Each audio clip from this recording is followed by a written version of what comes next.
Buat kamu teman-teman muda yang masih sekolah, kuliah, atau belum punya uang untuk investasi sama sekali, video ini khusus untuk kamu. Karena bagi kita anak muda, yang paling penting itu bukan investasi, tapi gimana caranya kita bisa punya skill, menemukan value, dan make money, biar kita punya banyak pilihan dalam hidup.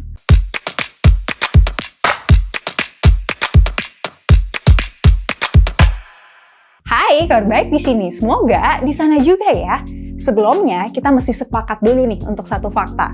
Kalau investasi di produk keuangan, entah itu saham, reksadana, kripto, sampai NFT, semuanya perlu uang. Kalau nggak ada uangnya, ya nggak bisa investasi. Itu satu. Nah, kedua, modal itu ngaruh banget ke hasil investasi kita.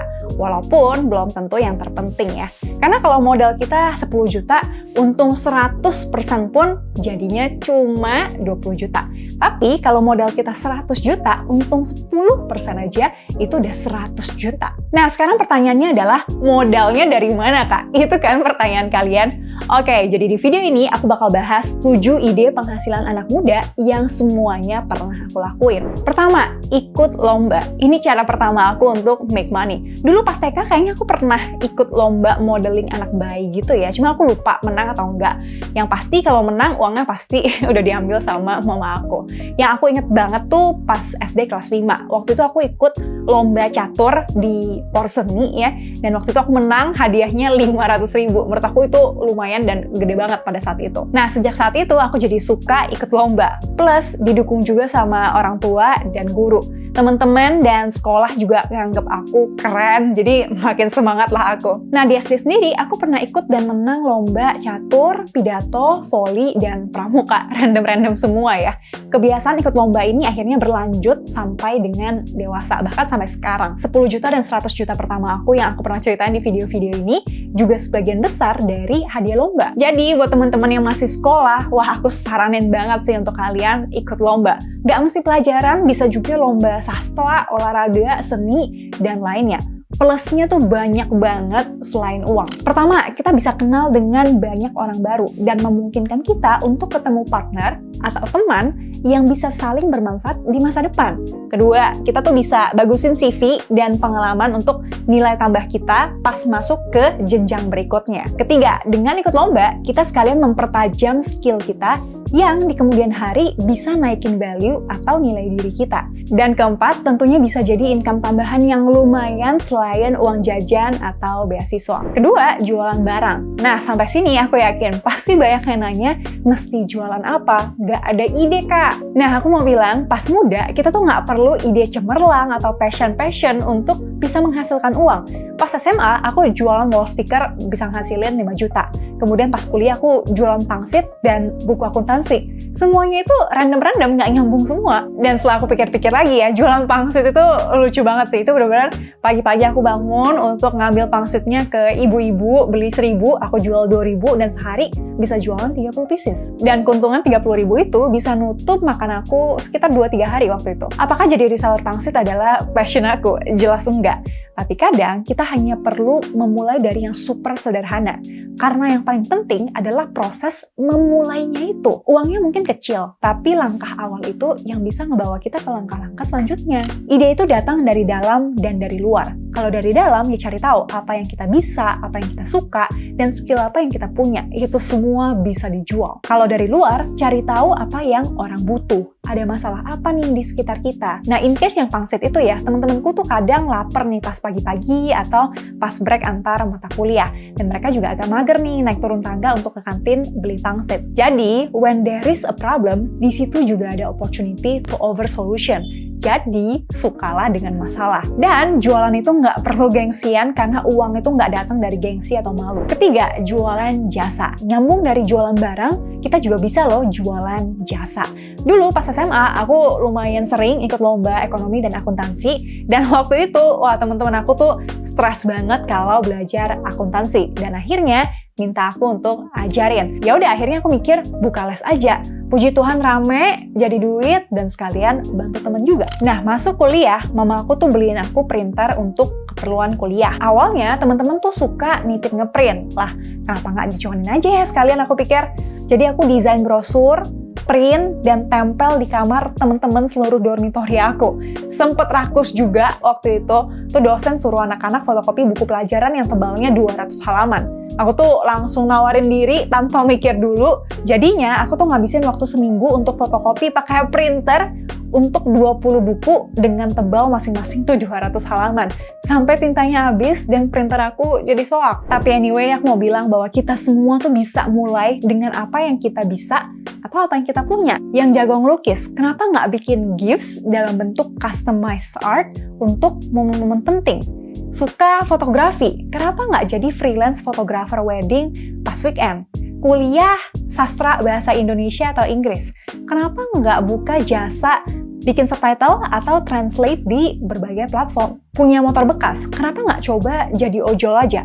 Gengsi. Mohon maaf, uang tuh nggak datang dari gengsi atau malu. Keempat, menulis. Nah ini udah to the point banget ya. Dulu pas kuliah aku tuh sempat kerja freelance untuk translate dan juga nulis artikel di 2 platform, yaitu dibayar 20 sampai 70 ribu per artikel, dan seminggu aku bisa bikin 4 sampai 8 artikel. Nah sebenarnya menulis ini mirip dengan jualan jasa, tapi kalau kita kembangin, mungkin kita bisa jadi penulis skenario, penulis buku yang dibayar dari royalti, atau penulis lagu, maybe. Dunia ini tuh butuh lebih banyak penulis karena banyak hal yang nggak bisa diungkapkan lewat kata-kata dan hanya bisa dimengerti lewat tulisan.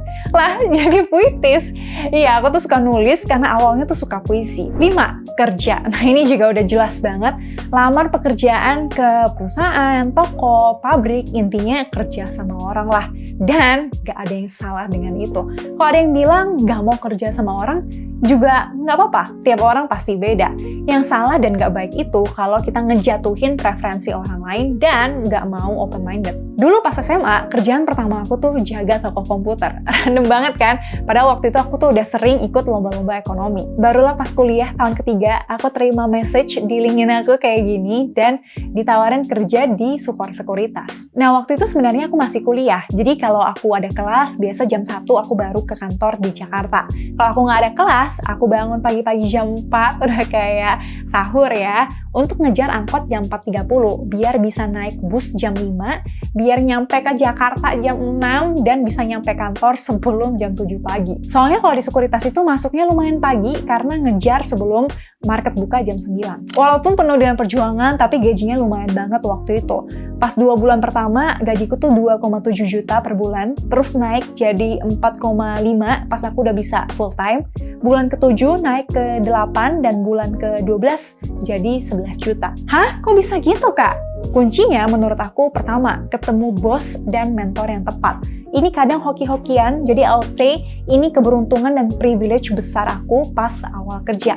Kedua, kalau bisa, kerjaan dan hal yang kita lakukan atau pelajari di kampus tuh sejalan. Jadi, nggak perlu waktu lama nih untuk belajar lagi. Sebenarnya di kampus tuh aku nggak diajarin riset gimana ya. Tapi puji Tuhan, waktu itu sering ikut lomba bikin riset. Jadi, thanks to lomba. Ketiga, lo harus jadi penting dan susah atau mahal untuk digantikan.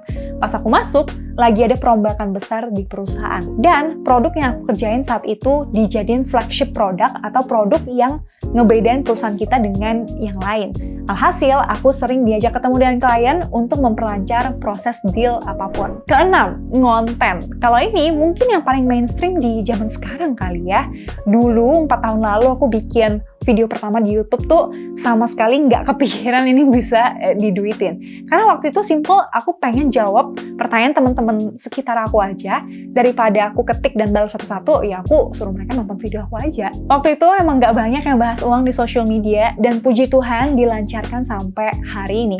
Malah hal yang nggak terduga ini, menurut aku tuh salah satu yang berkontribusi paling besar ya buat aku sampai sekarang. Tapi kalau kata Steve Jobs ya, we can only connect the dots looking backwards. Kita baru bisa ngerti alasan semua hal terjadi itu dengan melihat ke belakang. Kalau dulu nggak ikut lomba ekonomi, kalau dulu nggak latihan public speaking lewat lomba pidato, storytelling, dan puisi, kalau dulu nggak coba kerja dulu di sekuritas, mungkin hari ini aku bakal jadi orang yang sangat berbeda. Kita harus mau untuk trust the process. Mungkin apa yang kita kerjain saat ini tuh looks monoton, tapi untuk jadi jago kan butuh waktu. Dari sini aku percaya hal positif apapun yang kita lakukan pasti ada manfaatnya. entah sekarang atau entah nanti. Jadi buat teman-teman yang mau menempuh jalur konten, mulai aja dari apapun yang lo suka, lo bisa, lo jago, atau lo punya. Mungkin awalnya lo bakal ngerasa, tapi Kak, yang ngomongin uang di social media kan udah banyak banget. Tapi, mungkin kita akan menemukan keunikan kita itu di tengah jalan. Dan kalau kita nggak pernah mulai, nggak pernah jalan, ya gimana kita bisa nemuin itu? Ketujuh, satu skill bisa jadi multiple incomes. Untuk mereka video yang panjang ini, aku cuma mau nitip pesan yang ngebosenin, mulai aja dulu. Satu skill aja dulu. Karena satu skill yang kita punya, bisa kita kembangin jadi beragam jenis income. Misal, lo suka dan jago kopi. Gue belajar dari temen di Surabaya, dan dia benar-benar ngelakuin ini. Income pertama dia dari bikin toko kopi. Income kedua dari jualan franchise toko kopinya. Income ketiga dia jadi advisor di toko kopi yang lebih kecil. Income keempatnya jual beli peralatan kopi.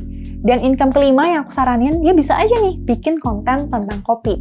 Dan income keenam, bisa aja dia juga invest ke perusahaan atau toko kopi. Contoh lain lagi ya, misal lo suka dan jago bahasa Inggris. Lo bisa lo explore jadi pertama, mulai dari buka jasa translate artikel atau tulisan dari Indo ke Inggris dan sebaliknya. Kedua, bisa freelance untuk bikin subtitle. Ketiga, bisa nulis puisi, cerita, atau karya tulis apapun dalam bahasa Inggris, kirim ke Jakarta Post atau koran-koran Indo yang berbahasa Inggris.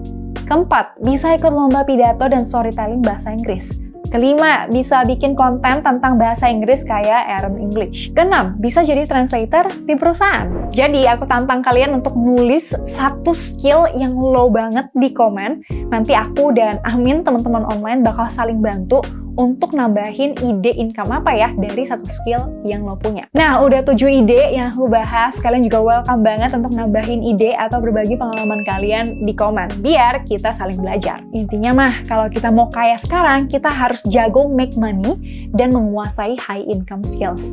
Tapi, kalau kita juga mau kaya di masa depan, solusinya ya investasi. Jadi aku sendiri juga nggak pernah berharap kaya dari investasi sekarang. All the best untuk semua usaha-usaha kita, semoga dilancarkan. Thank you for watching and see you di video lain. Bye-bye!